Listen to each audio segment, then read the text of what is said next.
வணக்கம். நீங்க நெறைய புக்ஸ் படிங்க. அது உங்க லைஃப கண்டிப்பா மாத்தும் அப்படின்னு நான் ஒரு வீடியோ போட்டிருந்தேன். பட் என்னென்ன புக்ஸ் படிக்கலாம் அப்படின்னு சொல்லிட்டு நெறைய பேருக்கு கன்ஃப்யூஷன். நம்ம சப்ஸ்கிரைபர் ஒருத்தரும் கமெண்ட்ல கேட்டிருந்தாரு.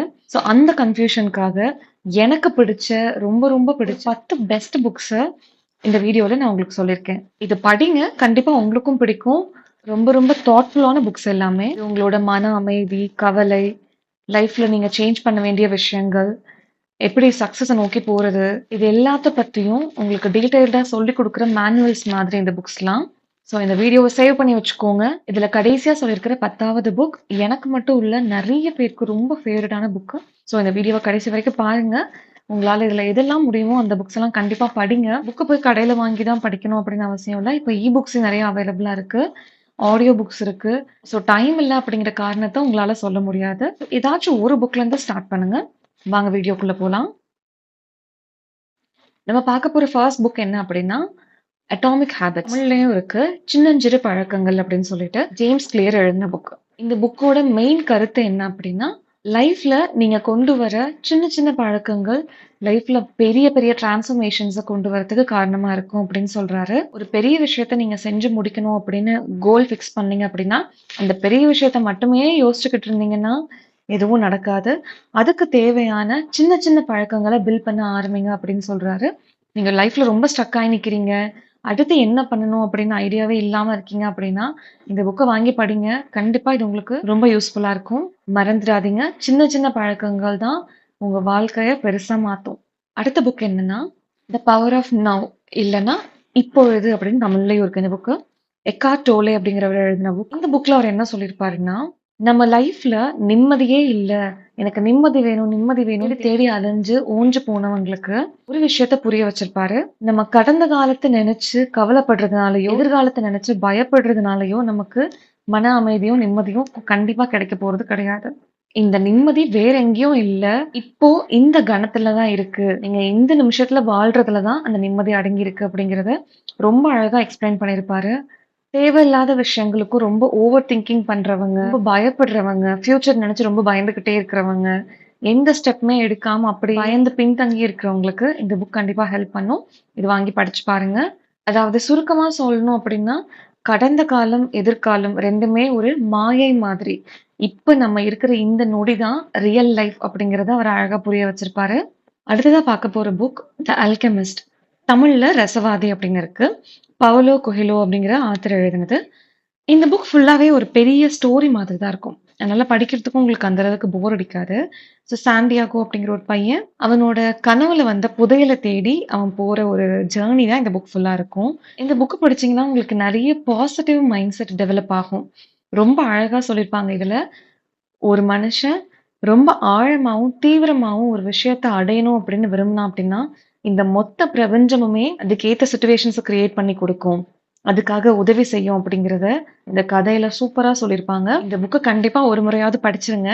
அடுத்த புக் என்னன்னா, மேஜிக் ஆஃப் திங்கிங் பிக் இல்லன்னா பிரம்மாண்ட சிந்தனையின் மாயாஜாலம் அப்படின்னு தமிழ்ல டிரான்ஸ்லேட் பண்ணியிருப்பாங்க. டேவிட் ஷ்வார்ட்ஸ் அப்படிங்கிறவரு எழுதின புக்கு. இந்த புக்கோட மெயின் கருத்து என்னன்னா, உங்க லைஃப் ரொம்ப சின்னதா இருக்கா? இல்ல ரொம்ப பெருசா ஒரு வாழ்க்கைய வாழ்றீங்களா? அப்படிங்கிறது உங்களோட சிந்தனையில தான் அடங்கியிருக்கு அப்படின்னு சொல்றாங்க. அதாவது எனக்கு இது போதும். இந்த கட்டத்துக்குள்ளேயே நான் வாழ்ந்தேன்னா எனக்கு போதும் அப்படின்னு நினைச்சீங்க அப்படின்னா, அந்த கட்டத்துக்குள்ள தான் உங்க வாழ்க்கை இருக்கும். அதுக்காக நீங்க யாரையும் நொந்துக்கிட்டு எந்த யூஸும் கிடையாது. பட் உங்களோட கோலும், உங்க திங்கிங்கும் ரொம்ப பெருசா இருந்ததுன்னா, அத நோக்கி நீங்க போய்க்கிட்டே இருந்தீங்கன்னா, கண்டிப்பா ஒரு நாள் நீங்க அத அடைவீங்க அப்படின்னு அழகா சொல்லியிருப்பாரு. அதாவது உங்க வாழ்க்கை எப்படி இருக்கும் அப்படின்னா, உங்க எண்ணம் போல தான் வாழ்க்கை இருக்கும். அதனால கனவு என்னைக்குமே சின்னதா இருந்தா போதும்னு சொல்லிட்டு ஃபிக்ஸ் பண்ணிக்காதீங்க. நீங்க எவ்ளோ பெருசா யோசிக்கிறீங்களோ, கண்டிப்பா அவ்ளோ பெரிய உயரத்த அடைவீங்க. அதாவது பயந்துகிட்டே வந்துட்டு நெறைய பேர் சில விஷயங்கள செய்யாமயே இருப்பாங்க. எனக்கு இது போதும் அப்படின்னு பின்தங்கியே இருப்பாங்க. ஸோ அவங்களுக்கு சில நேரத்துல உங்க பயங்கள உதறிட்டு ரிஸ்க் எடுத்தீங்கன்னா, லைஃப் உங்களுக்காக வச்சிருக்கிற பெரிய பரிசுகள நீங்க வெல்ல முடியும் அப்படின்னு சொல்லிட்டு அழகா சொல்லியிருக்கும் இந்த புக்கு.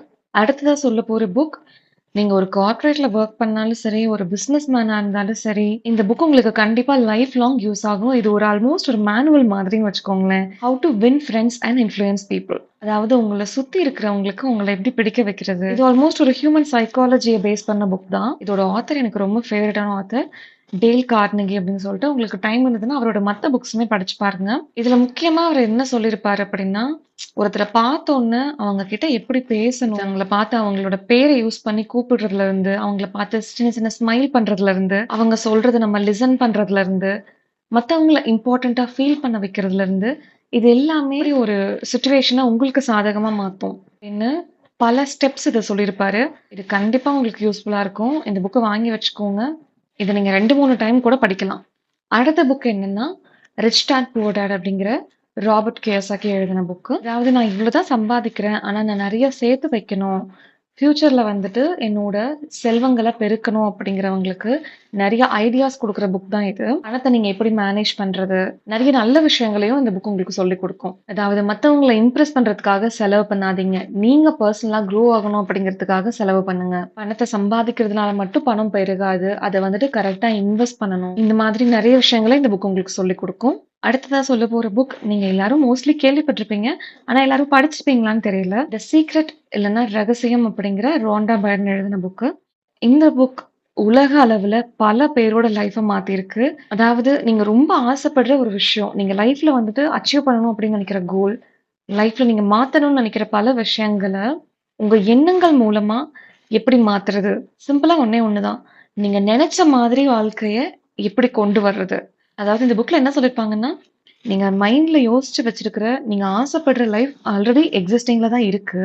பட் நீங்க அத நெனைக்கணும். பல பேர் வந்துட்டு ஒரு விஷயத்த அடையணும் அப்படின்னு ஆசைப்படுவாங்களே தவிர, பட் அவங்களோட உள்ள இருக்கிற ஃப்ரீக்வென்சியும், இந்த யூனிவர்ஸோட ஃப்ரீக்வென்சியும் அலைன் ஆனா தான் அந்த விஷயத்த அவங்க போய் ஈஸியா அடைய முடியும் அப்படிங்கிற விஷயம் தெரியாமயே இருக்கும் அவங்களுக்கு. இல்ல நெகட்டிவ் தாட்ஸ் எல்லாம் எப்படி ரீப்ளேஸ் பண்ணி பாசிட்டிவான எண்ணங்கள உள்ள கொண்டு வர்றது, விசுவலைசேஷன் இந்த மாதிரி விஷயங்கள யூஸ் பண்ணி நீங்க நெனைச்ச உயரத்த எப்படி அடையறது அப்படிங்கிறதுக்கு இந்த புக் சூப்பரான ஒரு வழிகாட்டியா இருக்கும்.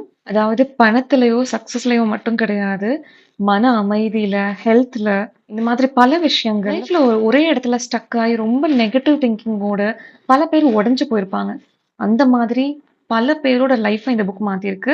உங்களுக்கு டைம் இருந்தா கண்டிப்பா இந்த புக்க வாங்கி படிச்சு பாருங்க. இத பத்தி ஒரு டாக்குமெண்டரி ஃபிலிம் கூட இருக்கு. ஸோ நீங்க ஃபர்ஸ்ட் அத பார்த்துட்டு அது தமிழ்லயும் அவைலபிளா இருக்கு. ஸோ அத பார்த்துட்டு கூட அதுக்கப்புறம் இந்த புக்க படிக்கலாம். அடுத்தது ராபின் சர்மா எழுதின தி 5 AM கிளப் புக். அதாவது காலையில எழுந்திரிக்கிறதுக்கு நெறைய பேர் சோம்பேறித்தனப்பட்டுட்டே இருப்பாங்க. ஆனா காலையில எழுந்திரிக்கணும், எழுந்திரிக்கணும்னு மட்டும் யோசிப்பாங்க. சப்போஸ் அப்படியே அலாரம் அடிச்சு எழுந்திரிச்சுட்டாங்கனாலும், அந்த காலையில டைம எப்படி கரெக்ட்டா யூஸ் பண்றது அப்படின்னு அவங்களுக்கு ஒரு ஐடியா இல்லாம இருக்கும். ஸோ இந்த புக்ல அந்த மார்னிங் டைம்ல உங்களோட மூளை எவ்ளோ சூப்பரா வேலை செய்யும். அந்த டைம்ல நீங்க எந்த மாதிரி விஷயங்கள் எல்லாம் செஞ்சீங்க அப்படின்னா, அது உங்களுக்கு பயங்கர பெனிஃபிஷியலா இருக்கும். அந்த மார்னிங் டைம்ல கரெக்ட்டா பிளான் பண்ணி செய்யக்கூடிய சூப்பரான விஷயங்கள பத்தி இந்த புக்ஸ் அழகா சொல்லியிருக்கும். அடுத்த புக் என்னன்னா, பிரையன் ட்ராசி எழுதின ஈட் தட் ஃப்ராக் அப்படிங்கிற புக்கு. ஸோ இந்த புக் மெயினா யாருக்கெல்லாம் ஹெல்ப் பண்ணும் அப்படின்னா, ப்ரொக்ராஸ்டினேஷன் அதாவது ஒரு விஷயத்த பண்ணணும்னு நினைச்சிட்டே இருப்பாங்க. அத தள்ளி போட்டுக்கிட்டே இருப்பாங்க. அந்த தள்ளி போடுறது எப்படி அப்படின்னு இந்த புக் சொல்லிக் குடுக்கும். சில பேருக்கு அவங்களோட சோம்பேறித்தனத்தால தள்ளி போட்டுட்டே இருப்பாங்க. சில பேருக்கு டைம சரியா மேனேஜ் பண்ண தெரியாது. சில பேர் ஐயோ! இவ்ளோ பெரிய வேலையா அப்படின்னு அத பார்த்து பயந்துகிட்டே அத செய்யாம இருப்பாங்க. ஸோ எந்த வேலைக்கு எப்படி இம்பார்ட்டன்ஸ் குடுக்கணும்? பெரிய பெரிய வேலைகளையும் எப்படி ஈஸியா செஞ்சு முடிக்கிறது? அப்படிங்கிறதெல்லாம் இந்த புக் உங்களுக்கு சூப்பரா சொல்லிக் குடுக்கும். லாஸ்ட்டா சொல்ற புக் என்னன்னா, நான் சொன்ன மாதிரி இது ஒரு சூப்பரான புக். உலகத்துல நெறைய பேரோட லைஃப சேஞ்ச் பண்ண ஒரு புக் இது. இக்கிகை அப்படிங்கிற ஒரு ஜாப்பனீஸ் புக். நீங்க கண்டிப்பா இத கேள்விப்பட்டிருப்பீங்க. இன்டர்நெட்ல நெறைய இப்போ வைரல் ஆயிட்டு தான் இருக்கு. பட் இந்த புக்க பத்தி ஆழமா நீங்க தெரிஞ்சுக்கணும், இந்த கான்செப்ட்ட உங்க லைஃப்ல கொண்டு வரணும் அப்படின்னா, கண்டிப்பா இத வாங்கி படிச்சு பாருங்க. ஆக்சுவலி இது என்ன புக்னா, ஜப்பான்ல ஒகினாவா அப்படிங்கிற ஒரு தீவுல இருக்கிற மக்கள் நெறைய பேரு 100 வயசுக்கு மேல ரொம்ப ஆரோக்கியமாவும், ரொம்ப ஹேப்பியாவும், மன அமைதியோடையும், ரொம்ப எனர்ஜெட்டிக்காவும் வாழ்ந்துட்டு இருக்காங்க. ஸோ அப்போ ஒரு குரூப் ஆஃப் சயின்டிஸ்ட் வந்துட்டு போய் அவங்கள நெறைய கேள்விகள்லாம் கேட்டு, அவங்க வாழ்க்கை ரகசியங்கள்லாம் தெரிஞ்சுக்கிறதுக்கு ட்ரை பண்றாங்க. ஸோ அப்ப அவங்களுக்கு கிடைச்ச பதில்கள்ல ஒரு முக்கியமான பதில் என்னன்னா, இந்த இக்கிகை அப்படிங்கிறது தான். இக்கிகை அப்படின்னா என்னன்னா, பர்ப்பஸ் ஆஃப் லைஃப் அப்படின்னு சொல்லுவாங்க. உங்க லைஃபோட மீனிங் என்ன அப்படிங்கிறத நீங்க கண்டுபிடிக்கணும். இந்த மக்கள் என்ன சொல்றாங்கன்னா, தினமும் காலையில எழுந்திரிக்கும்போது, இன்னைக்கு நம்ம ஏன் எழுந்திரிக்கிறோம் அப்படின்னு நமக்கு ஒரு ஸ்ட்ராங்கான காரணம் இருக்கணும் அப்படின்னு சொல்றாங்க. நம்ம ஊர்ல 50, 60 வயசானாவே நான் ரிட்டயர் ஆயி வீட்ல உட்காரணும். அவ்வளவுதான் எனக்கு லைஃப் முடிஞ்சிருச்சு. இனிமே நான் ரெஸ்ட் எடுக்க போறேன் அப்படிங்கிற மைண்ட் செட்ல தான் நெறைய பேர் இருப்பாங்க. இந்த ஜப்பான் மக்கள் என்ன பண்றாங்கன்னா, 100 வயசு, 120 வயசு ஆனாலும் அவங்களுக்கு பிடிச்ச விஷயங்கள், அது மத்தவங்களுக்கு பயனுள்ள விஷயமாவும் இருக்கணும். விவசாயம் பண்றது, செடி வளர்க்கறது, சின்ன சின்ன கைவினை பொருட்கள செய்றது. இந்த மாதிரி உங்க லைஃபோட ஆழமா கனெக்ட் ஆன ஒரு விஷயத்த எடுத்து, அது ரொம்ப சந்தோஷமா செஞ்சுகிட்டு இருப்பாங்க அப்படின்னு சொல்றாங்க. இதுவே அவங்க ரொம்ப வருஷம் வாழ்றதுக்கு காரணமாவும் இருக்குன்னு சொல்றாங்க. ஸோ இந்த புக்க ஃபுல்லா படிச்சீங்கன்னா, உங்க லைஃபோட ஆழமான அர்த்தத்த கண்டுபிடிக்கிறதுக்கு உங்களுக்கு கண்டிப்பா ஹெல்ப் பண்ணும். உங்க லைஃபோட மீனிங்க நீங்க கண்டுபிடிச்சிட்டாவே, உங்களுக்கு இந்த stress, anxiety, depression, over thinking, பயம் இந்த மாரி நெறைய விஷயங்கள் உங்கள விட்டு போயிடும். நான் ஏற்கனவே சொல்லியிருந்த மாதிரி புக்ஸ் எப்பவுமே உங்களுக்கு பெஸ்ட் ஃப்ரெண்ட்ஸ். புக்ஸ் வந்துட்டு ஒரு பேப்பர்ஸ் அதுல இருக்க எழுத்துக்கள் மட்டும் கிடையாது. ஒவ்வொரு பேஜும் மனிதர்கள், அவங்களோட வாழ்க்கை பயணம். புக்ஸ் வந்துட்டு உங்களுக்கு ஒரு மென்டார் மாதிரி. அதாவது ஆல்ரெடி லைஃப்ல கஷ்டப்பட்டவங்களும், நெறைய விஷயங்கள எக்ஸ்பீரியன்ஸ் பண்ணவங்களும், நான் இந்த தப்பெல்லாம் பண்ணியிருக்கேன். ஸோ நீ இதெல்லாம் பண்ணிடாத அப்படின்னு உங்களுக்கு சொல்லிக் குடுக்குற மாதிரி. இந்த 10 புக்ஸ்ல நீங்க எங்கிருந்து வேணாலும் ஸ்டார்ட் பண்ணலாம். பட் கண்டிப்பா ஸ்டார்ட் பண்ணுங்க. இந்த புத்தகம் வாசிக்கிற பழக்கத்த மட்டும் உங்க லைஃப்ல கொண்டு வந்துட்டீங்கன்னா, அது உங்க லைஃப மாத்துறது மட்டும் கிடையாது. உங்களையே ஆளையே கம்ப்ளீட்டா மாத்திரும். உங்களுக்குள்ள நெறைய சேஞ்சஸ கொண்டு வரும். இதுல நீங்க எந்த புக்க ஃபர்ஸ்ட்டு படிக்க போறீங்க? இல்ல நீங்க ஆல்ரெடி படிச்ச புக்ஸ் என்னென்ன? உங்களுக்கு இதுல ரொம்ப பிடிக்கிற புக்ஸ் என்ன? அப்படின்னு கீழ கமெண்ட்ல சொல்லுங்க. பட் லிஸ்ட் இதோட அடங்கிரல. லட்சக்கணக்கான புக்ஸ் இருக்கு. வேற 10 புக்ஸோட நான் உங்கள அடுத்த வீடியோல பார்க்குறேன். நன்றி.